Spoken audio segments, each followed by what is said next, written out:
Hello everyone, welcome to Global Online. This is Ankita Sood and आज का ये लेक्चर आप सभी एनटीए यूजीसी नेट एस्पिरेंट्स के लिए बहुत इंपॉर्टेंट है, क्योंकि आज हम एक ऐसा टॉपिक डिस्कस करने वाले हैं जो कि यूजीसी नेट की हर एक सीरीज में, हर एक शिफ्ट में जरूर पूछा जाता है। ये एक सीरीज में आपके लिए लेकर के आई हूँ जिसमें एक दिन में एक श्योर कॉन्सेप्ट हम डिस्कस करेंगे, जिसकी हेल्प से आप इजीली 2 से 4 नंबर अपने बिल्कुल पक्के कर सकते हो। आज की वीडियो में हमारा टॉपिक है सस्टेनेबल डेवलपमेंट गोल्स, यानी कि सतत विकास के लक्ष्य। ये सेक्शन यूनिट नंबर 9 यानी कि people development and environment unit के अंदर आता है, जो कि एक बहुत इंपॉर्टेंट यूनिट है। इस वीडियो में हम हिंदी एंड इंग्लिश दोनों लैंग्वेजेस में चीजों को डिस्कस करेंगे एंड साथ ही मैं आप लोगों को कुछ स्मार्ट वेज बताने वाली हूँ, स्मार्ट ट्रिक्स बताने वाली हूँ, जिसकी हेल्प से आप इजीली ये गोल्स को याद भी रख सकते हो एंड इजीली एग्जाम में उसी कीवर्ड की हेल्प से आप क्वेश्चन को सॉल्व कर सकते हो। एग्जैक्टली किस तरह के क्वेश्चंस एग्जाम में पूछे जाते हैं एंड एक्सपेक्टेड क्या क्वेश्चंस हो सकते हैं, वो सारी चीजें भी इस वीडियो में आपको मिलने वाली हैं। इसको एंड तक जरूर देखिएगा। मेन वीडियो पे जाने से पहले आप लोगों को एक और इम्पॉर्टेंट इन्फॉर्मेशन मैं ये देना चाहती हूँ कि आप सभी जानते ही होंगे कि यूजीसी नेट एग्जाम में हमारे पेपर पैटर्न को 2 सेक्शंस में डिवाइड किया जाता है, पेपर 1 एंड पेपर 2। पेपर 1 जो होता है ये सभी स्टूडेंट्स के लिए कॉमन पेपर होता है, कंपलसरी पेपर होता है, जिसमें कि टोटल 50 एमसीक्यूज पूछे जाते हैं, राइट। ये पेपर ऐसा है जहां पे कि एनटीए मेजर फोकस अपना प्रीवियस ईयर क्वेश्चंस एंड उसी पैटर्न पे रहता है, बस थोड़े से क्वेश्चंस की वर्डिंग चेंज करके वही क्वेश्चंस पूछे जाते हैं। इजीली आप इसमें अपना अच्छा स्कोर करके जीआरएफ कंप्लीट कर सकते हो, क्वालिफाई कर सकते हो।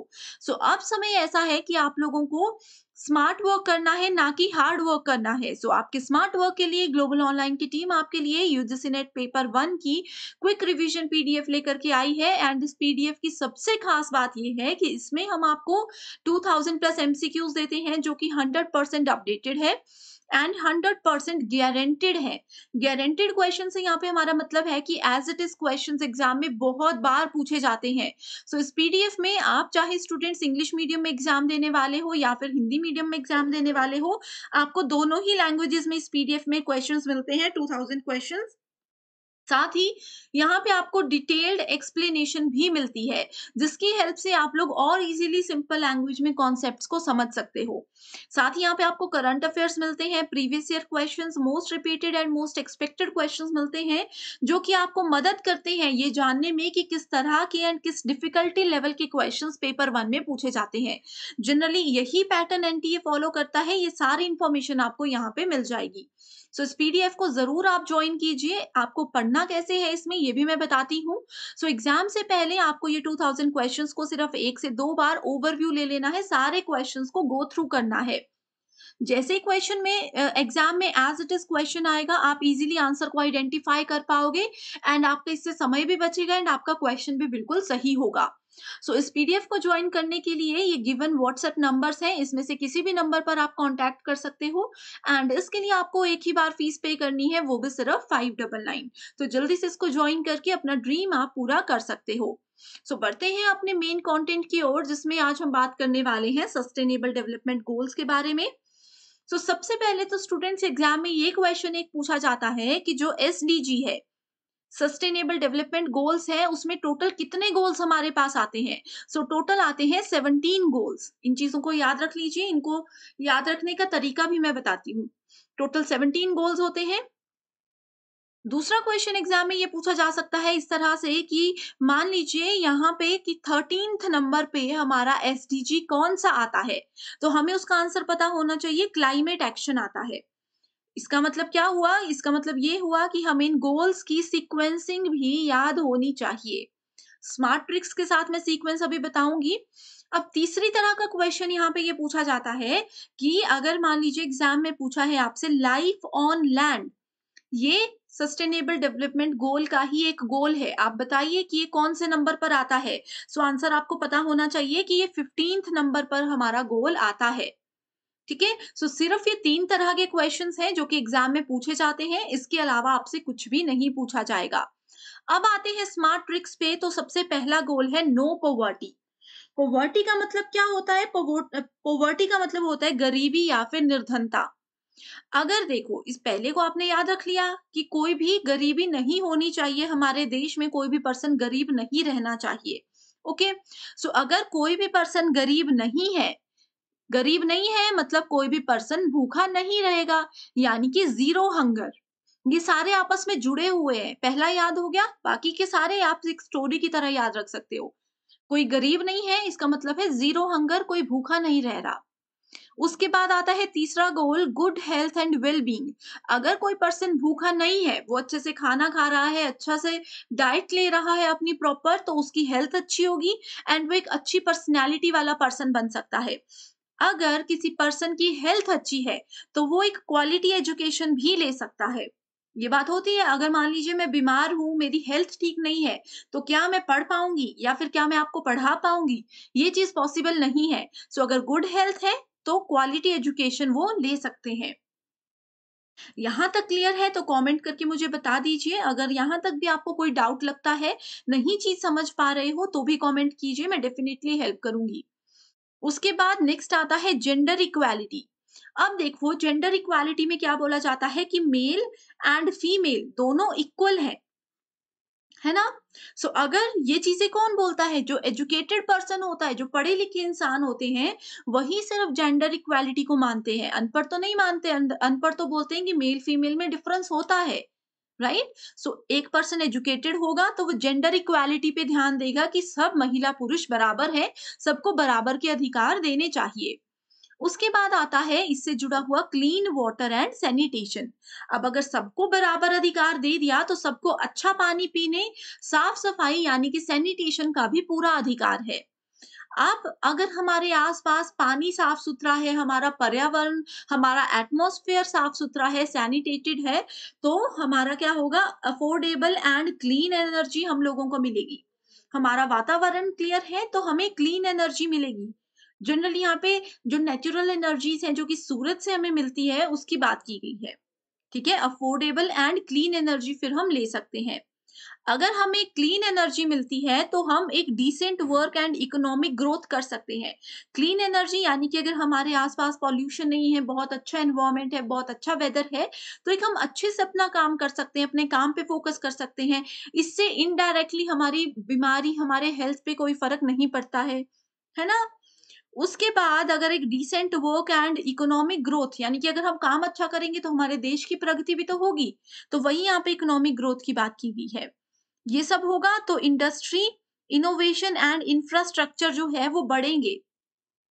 हम मेहनत करेंगे और लोगों को अपने साथ जोड़ेंगे और लोगों को जोड़ेंगे तो हम अपनी इंडस्ट्री को और बढ़ा सकते हैं और ज़्यादा इनोवेटिव काम कर सकते हैं। अगर मेरा अभी 1 ऑफ़िस है तो मैं उससे 3 से 4 ऑफ़िस कर सकती हूँ। तो ये चीज़ें हम बढ़ा सकते हैं जिससे कि हमारे देश की और ग्रोथ होगी।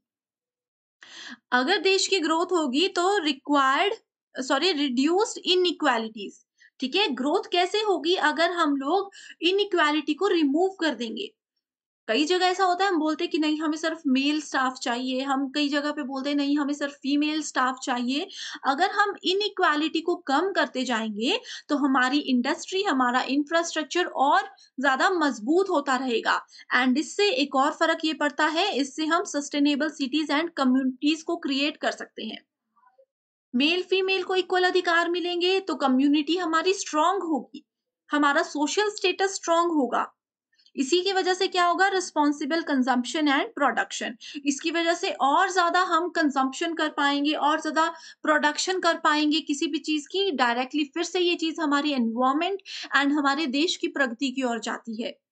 उसके बाद अगर हम लोग जो है रिस्पॉन्सिबल कंजप्शन करते हैं, नेचुरल रिसोर्सेज की भी रिस्पॉन्सिबल कंजप्शन करते हैं, किसी चीज का वेस्ट नहीं करते हैं। हर एक रिसोर्स को, जो नेचुरल रिसोर्स है या मैन मेड रिसोर्सेज हैं, उनको सोच समझ कर यूज करते हैं तो उसका इफेक्ट क्लाइमेट पर भी पड़ता है। फॉर एग्जाम्पल अब जैसे कि एक इसी सस्टेनेबल डेवलपमेंट गोल के अंदर एक रूल बनाया गया था कि हमें पेट्रोल और डीजल यानी कि जो गाड़ियों से धुआं निकलता है, उससे जो प्रदूषण फैलता है, उसको कंट्रोल करने के लिए क्या करना चाहिए। अगर जैसे मान लीजिए यहाँ पे 5 लोग हैं, हर एक 5 गाड़ियां हैं, हर एक गाड़ी में सिर्फ एक एक आदमी अपने ऑफिस की ओर जाता है। तो इसमें ये बोला जाता है कि 5 के 5 लोग एक ही गाड़ी में इस तरह से एडजस्ट होकर के जा सकते हैं। तो इससे क्या होगा, एक तो ट्रैफिक कम हो जाएगी एंड हमारा जो पॉल्यूशन है वो घट जाएगा। सो क्लाइमेट एक्शन पर इस चीज का डायरेक्टली फर्क पड़ता है। उसके बाद अगर क्लाइमेट अच्छा होगा तो लाइफ बिलो वाटर, क्लाइमेट का फ़र्क आपको पता है कि अंडर वाटर भी पड़ता है और पानी के ऊपर जहाँ पे हम लोग रहते हैं वहाँ पे भी पड़ता है। सो ये इस तरह से काम करती हैं चीज़ें, ठीक है? सो क्लाइमेट एक्शन पानी के नीचे भी फ़र्क लाता है एंड क्लाइमेट एक्शन पानी के ऊपर भी फ़र्क लाता है, ल लाइफ ऑन लैंड जिसको नाम यहाँ पे दिया गया है। उसके बाद अगर एक मतलब हर एक जगह पे अच्छा वातावरण है, अच्छे से जीवन जी रहे हैं, चाहे पशु-पक्षी हों, इंसान हो, कोई भी हो, तो वो क्या होता है peace, justice and strong institution. तो इससे हमारे एनवायरनमेंट में, हमारी कंट्री में, हमारे आस-पास की जगह पे पीस बना रहेगा, जस्टिस बना रहेगा एंड एक स्ट्रॉन्ग इंस्टीट्यूशंस जो हैं चीज़ों को लेकर के हमारी हो सकती है। उसके बाद लास्ट आता है पार्टनरशिप्स फॉर द गोल्स। इसी तरह से आगे बढ़ते जाएँगे, ये क्या है हमारे गोल्स को अचीव करने के लिए एक पार्टनरशिप है। आम लोगों को आपस में जुड़ के ये गोल्स को ध्यान में रखना है एंड जो है अपने आप को, अपनी हेल्थ को अच्छा रखना है, देश की हेल्थ को अच्छा रखना है, अपने एनवायरनमेंट को अच्छा रखना है। इस चीज़ों के लिए ये सस्टेनेबल डेवलपमेंट गोल्स को रखा गया है। तो यहाँ पे लिखा है 17 goals to transform our world. So यहाँ पे इतनी देर से जो मैं अपने देश को, अपनी कंट्री को ये बात कर रही हूँ, वैसे ही है हम अपना ध्यान रखेंगे, एनवायरनमेंट अपने आप अच्छा हो जाएगा। एनवायरनमेंट अच्छा हो जाएगा, कंट्री की ग्रोथ होगी, हमारा इंडस्ट्री बढ़ेगी, इंफ्रास्ट्रक्चर बढ़ेंगे, कंट्री हमारी डेवलप होगी तो ऑटोमेटिकली वर्ल्ड में भी इसमें काफ़ी अच्छा ट्रांसफॉर्मेशन हो सकता है। सो इस तरह से ये सारी चीज़ों को लिंक किया गया है। सो आई होप ये चीज़ें आप अच्छे से समझ चुके हो।